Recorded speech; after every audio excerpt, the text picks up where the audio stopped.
Inuulan ng batikos ang isang website na nangihikayat para raw sa mga may asawa na mga liwa. Pati ang Department of Justice, pinapablock na ito lalo't sabi nga ng aking mga na-interview, maling-mali ang prinsipyo sa likod nito. Ang karakter ni Dennis Trillo sa My Husband's Lover, kilala na ang karakter ni Tom Rodriguez bago pa siya ikasal.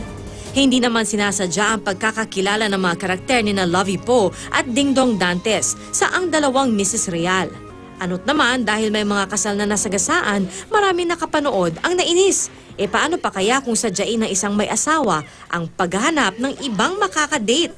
Para dyan mismo ang dating website na ashleymadison.com na Canadian-based pero eto't meron ng Filipino version.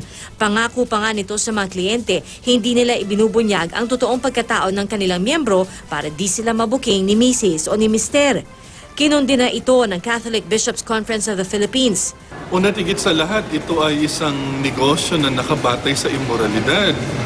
Biruin mo ang isang website na ganito, nagpo-promote ng pakikiapid. Sa makatwid, talagang pinopromote nila na mga liwa. Actually, yun ang kanilang tagline eh. Maiksi ang buhay, mga liwa. Kontra rin dito ang grupong Pro-Life Philippines. Mali raw kahit ang simpleng pagkikipag-usap sa ibang nasa dating website ng isang may asawa. It's still adultery.